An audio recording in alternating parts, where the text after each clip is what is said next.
El expresidente Donald Trump es llamado a declarar. El comité del 6 de enero vota a favor de citarlo para que testifique sobre el día del ataque al Capitolio. Sentencian a Nicholas Cruz, el responsable de la masacre escolar de Parkland. Un jurado lo condena a pasar el resto de su vida en prisión.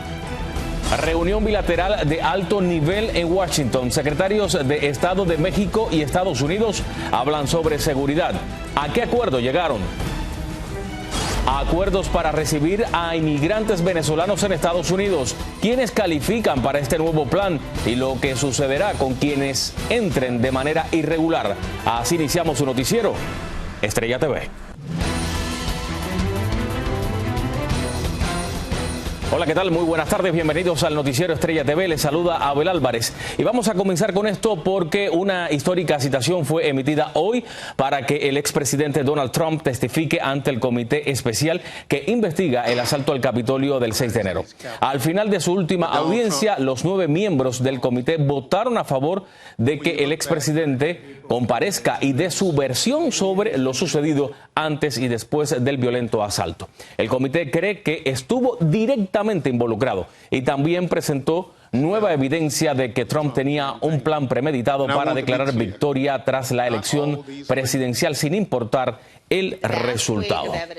Y precisamente para hablar más sobre la importancia de este voto del comité del 6 de enero tenemos a nuestro analista político Hernán Molina. Hernán, gracias por estar con nosotros aquí en el noticiero Estrella TV. Por supuesto. Óigame, ¿puede el expresidente negarse a comparecer ante este grupo de personas?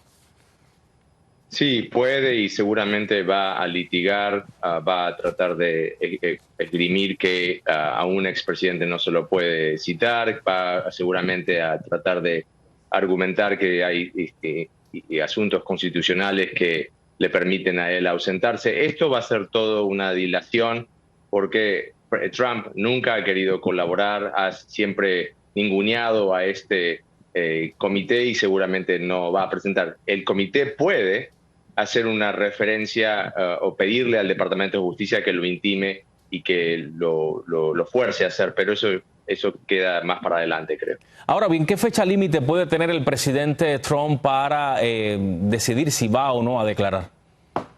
Bueno, hoy se aprobó esta citación, como tú bien decías, el documento todavía no ha sido configurado, va a pasar unos días hasta que eso suceda y cuando sea emitido formalmente va a ponerle una fecha para citarse y después, como yo te decía antes, ¿no? Seguramente el presidente a través de sus abogados, el expresidente va a tratar de esgrimir que no puede ser citado y bueno, y ahí vamos a ver qué realmente pasa, pero bueno. Esas son las posiciones más probables que tome el expresidente. Hernán, ¿hay alguna relevancia, por ejemplo, las elecciones de noviembre próximo para con este caso?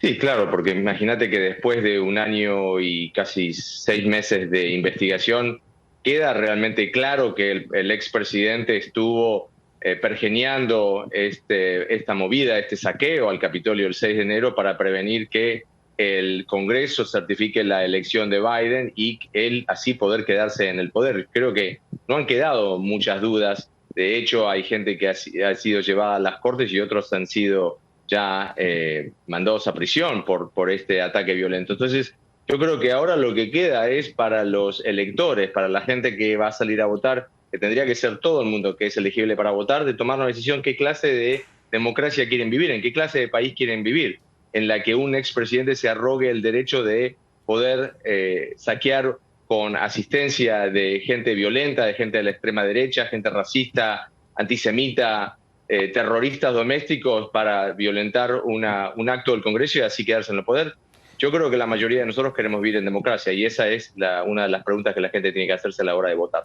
Hernán, se dieron a conocer nuevas imágenes de ese ataque al Capitolio, imágenes realmente perturbadoras, más todavía de lo que ya hemos visto. ¿Son pruebas suficientes como para obligar al expresidente a comparecer frente al comité?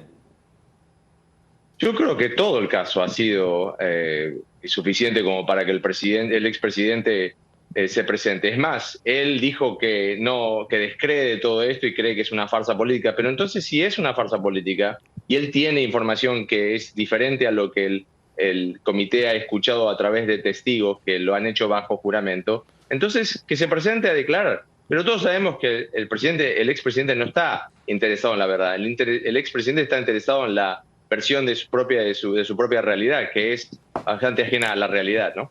Ahora, lo que no cabe duda es que hubo un ataque a la democracia en este país con ese ataque al Capitolio. Hernán, gracias por estar con nosotros. Gracias a ti. Y nosotros, por supuesto, seguiremos muy pendientes de lo que suceda con este comité y con la posible citación al expresidente Donald Trump.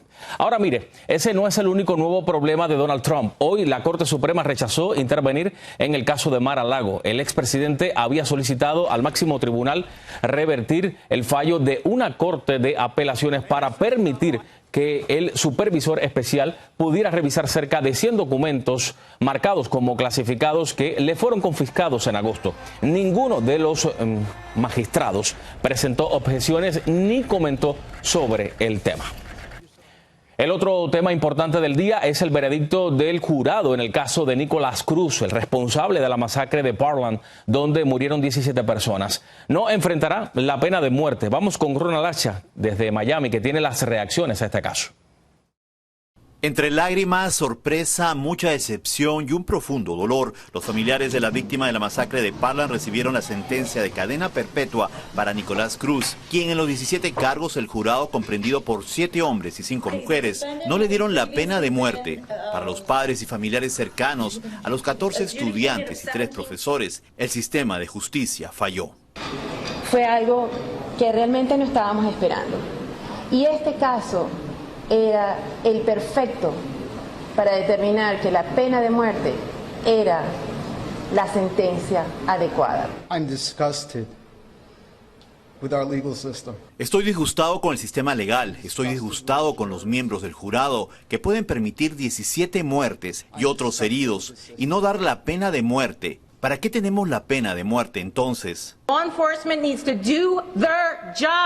Las fuerzas del orden deben hacer su trabajo. No pueden quedarse ahí y ver que 17 personas son baleadas y asesinadas.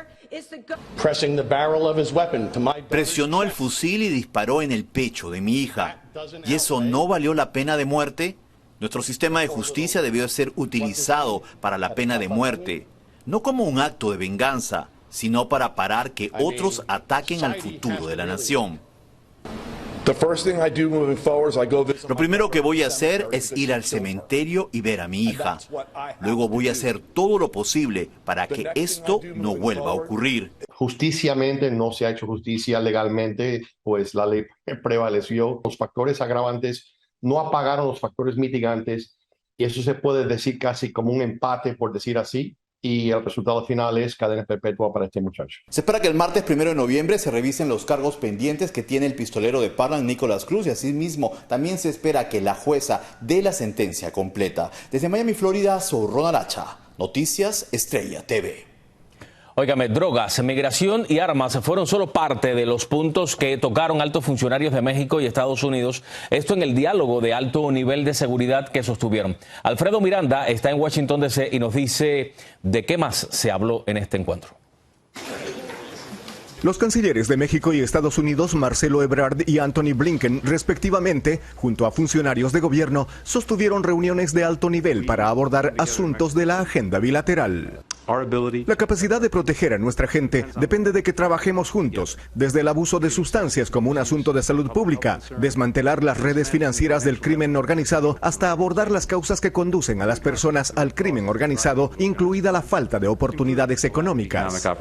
El canciller Ebrard dijo que es importante el entendimiento bicentenario y que la reunión tenía el propósito de revisar los avances del primer año y proyectar lo que se viene en adelante. Lo que debemos hacer es el año entrante hacer todavía más para que se reduzca la violencia y evitemos que lleguen drogas a personas en México o en Estados Unidos. Según la secretaria de Seguridad y Protección, la lucha contra la demanda de fentanilo como problema de salud pública binacional se debe abordar a partir de la concientización. Una campaña masiva que se hará de prevención de adicciones en ambos países, porque este tipo de acciones son necesarias para atender de manera preventiva esta problemática. Según estadísticas, México continúa experimentando niveles récord de violencia e inseguridad ciudadana, con más de 35,000 homicidios en cada uno de los últimos 4 años. Tenemos que encontrar la manera de impedir que se compren armas de manera ilegal en los Estados Unidos y que penetren a México para generar una confrontación que nos ha costado miles y miles de vidas. Desde México, algunos creen que no se han dado los pasos necesarios para un acercamiento y que México habría optado por lo contrario. Podemos ver, por ejemplo, cómo se ha acercado al gobierno de Rusia, incluso permitiendo un sistema satelital que muchos consideran que es un sistema espía. Según analistas, existe escepticismo sobre la efectividad que pudieran tener los acuerdos alcanzados con base en los hechos que antecedieron a la reunión bilateral. Va a haber declaraciones, va a haber acuerdos, se va a firmar seguramente un protocolo de seguimiento o un acuerdo en el cual se hable que Estados Unidos y México son amigos, vecinos, socios y colaboradores, pero no se va a aterrizar en algo tan claro como, por ejemplo, era la iniciativa Mérida. Desde Washington, Alfredo Miranda, Noticias Estrella TV. Y vamos ahora a nuestra primera pausa aquí en el noticiero. La administración Biden dará estatus legal a inmigrantes venezolanos, pero ¿qué requisitos deben cumplir para calificar? En este mes dedicado a crear conciencia sobre el cáncer de mama, conozca la historia de una valiente sobreviviente. Ya le contamos.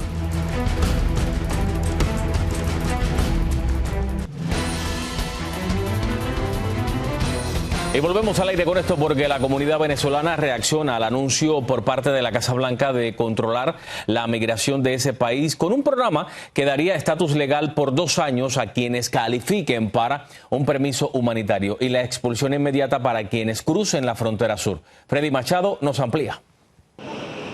Para calificar se requiere tener un patrocinador en Estados Unidos que dé apoyos económico y otros, pasar rigurosos controles biométricos y una evaluación biográfica de seguridad nacional y seguridad pública, completar la vacunación y otros requerimientos de salud pública. El programa inicia con un cupo de 24,000 paroles. Para el experto en inmigración, John de la Vega. 24,000 probablemente sea la cantidad de venezolanos que llegan por la frontera en 2 semanas a los Estados Unidos. Me parece un número bastante bajo. Si la persona llega a ser aprobado el parol, tendría que ir entonces a la Embajada de Estados Unidos en Bogotá, y hoy en día tenemos en la Embajada de Estados Unidos en Bogotá tardándose hasta 2 años para emitir un visado de turista. Las organizaciones civiles ven con buenos ojos la iniciativa porque la grave y profunda crisis migratoria de Venezuela ha alcanzado unas dimensiones que solo se comparan con las de Siria y Ucrania. Pero el sistemático deterioro de la calidad de vida y la crisis económica y social ha obligado a más de 7 millones de personas, aproximadamente el 30% de la población, a dejar el país. El argumento de la necesidad de fuerza laboral extranjera en la nación fue otro de los alegatos de quienes impulsaron la idea de pedir este programa para los venezolanos. Y especialmente los inmigrantes venezolanos han sido fundamentales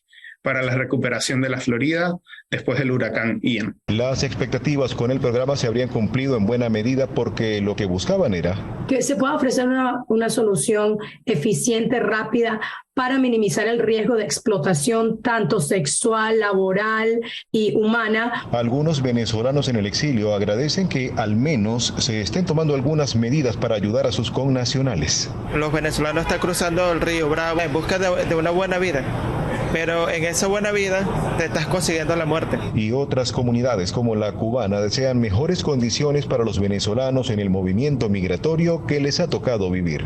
Para los expertos, un parol humanitario puede ser un arma de doble filo. Por una parte, abre la puerta a un proceso regular de migración, pero también limita a los venezolanos en su solicitud de asilo político. Freddy Machado, Noticias Estrella TV.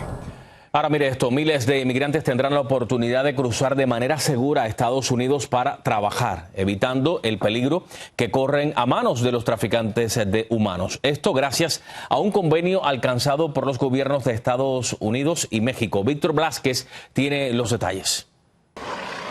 México y Estados Unidos firmaron un nuevo acuerdo migratorio para gestionar los flujos de una forma ordenada, segura y humana, con la entrega de más visas de trabajo. Por parte de México, así lo dio a conocer en un pequeño mensaje Roberto Velasco, director general para América del Norte de la Secretaría de Relaciones Exteriores.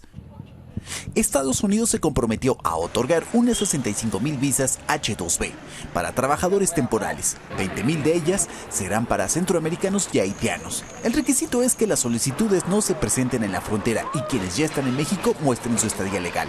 Así que el trámite tendrá que ser principalmente desde los distintos países de origen y así llegar en avión a Estados Unidos, lo que podría provocar nuevos retos. El salir tantas personas juntas y llegar a un país en el que no se les está esperando puede generar mucha inestabilidad política, económica y de seguridad. Por su parte, México continuará su política de recibir personas migrantes a través del Título 42, solo por razones humanitarias. Para este activista, el acuerdo migratorio llega tarde cuando hay otros ejemplos en la región. En muchos países está ya muy claro que la migración puede y está siendo regulada, que es posible trasladarse. La propia región centroamericana ya tiene un acuerdo que permite el traslado. Mientras, en la frontera, los migrantes solo tienen un objetivo: ingresar a Estados Unidos como dé lugar, sin importar cuántas veces tengan que intentarlo. Mi hermano pasó y él, al pasar el muro, él dice que se entrega a migración, según están dando un asilo humanitario. El nuevo acuerdo trata de eliminar los riesgos que los migrantes corren por tierra cuando tratan de llegar a Estados Unidos al acecho de los coyotes y la delincuencia. Para los activistas, el esfuerzo entre ambos países para la población migrante aún siguen siendo insuficientes, y es que se calcula que por México cruzan alrededor de 200,000 personas rumbo al norte. En Ciudad de México, Víctor Velázquez, Noticias Estrella TV. Y una pausa más en este noticiero. El cáncer de mamas es potencialmente mortal. ¿Qué deben hacer las mujeres para prevenirlo? Se lo decimos más adelante. Además, las mariposas monarca ya están en México. Hacen un llamado a los habitantes para que reporten dónde las han visto.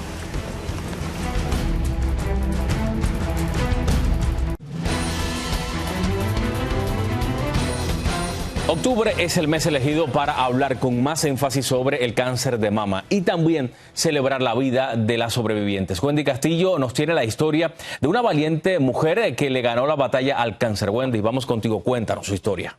Hola, Abel. La historia de Sonia Tomasino es de mucha inspiración, ya que afirma que a pesar de haber enfrentado duros momentos, nunca perdió la fe en Dios y que aunque al principio no fue nada fácil, ahora cada minuto es de agradecimiento por el gran regalo de la vida. A Sonia, hace 13 años le tocó vivir una fuerte experiencia con el cáncer de mama. Fue autoexplorándose como ella sintió que tenía una bolita que no era normal. Decidió realizarse estudios médicos con la esperanza de no ser presa de ese enemigo silencioso, pero cuando llegó nuevamente a su consulta para conocer el diagnóstico, el doctor le dio la noticia menos esperada. Y él así me dijo, bueno, sí es cáncer. Tienes dos opciones, te quitas el tumor o te quitas el pecho. Sin embargo, puso su fe en Dios, tomó fuerzas y se convenció que todo saldría bien, a pesar de saber que el proceso sería doloroso. Es muy difícil. A mí me dieron 5 quimioterapias fuertes y 18 que eran más suaves. Luego me dieron radiación. El cáncer de seno es el cáncer más común entre las estadounidenses, excluyendo el cáncer de piel. Actualmente la probabilidad es que 1 de cada 8 mujeres padezcan cáncer de seno. Según los cálculos de la Sociedad Americana contra el Cáncer para este 2022 en Estados Unidos, se diagnosticarán casi 288,000 nuevos casos de cáncer de seno invasivo y aproximadamente 57,000 nuevos casos de carcinoma ductal infiltrante. Pero lo peor es que alrededor de 43,250 mujeres morirán de cáncer de seno. De ahí la importancia de concientizar a las mujeres sobre la prevención de la enfermedad, así como su detección temprana. La clave es conocer cuál es el estado normal para que en caso de cualquier cambio en el aspecto, textura o si detecta la aparición de alguna masa, abultamiento o nódulo, lo reconozcas a tiempo. Según los especialistas, los exámenes médicos para detectar el cáncer se deben hacer desde los 25 a los 39 años, una vez cada 3 años.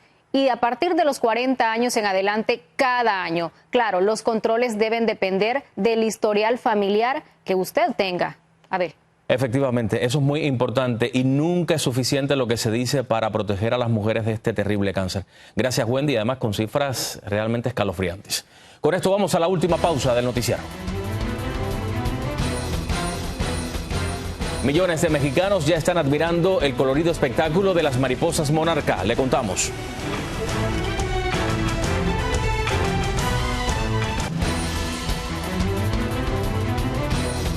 Y vamos ahora a California, donde se aprobó un proyecto de ley para reemplazar las placas de metal de los vehículos con matrículas digitales, así como está escuchando.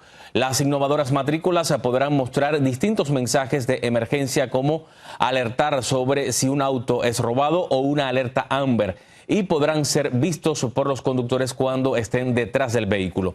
Se espera que unos 27 millones de personas las porten. Y mire, los mexicanos ya están gozando del bello espectáculo de la llegada de las mariposas monarca. Los coloridos insectos procedentes de Canadá y Estados Unidos arribaron a los estados de Coahuila, Nuevo León y Tamaulipas para refugiarse del invierno como parte de su migración anual. El organismo Protección de la Familia o de la Fauna Mexicana pidió a la gente que los reportara para saber dónde estaban. Así me despido, soy Abel Álvarez. Gracias por informarse con nosotros.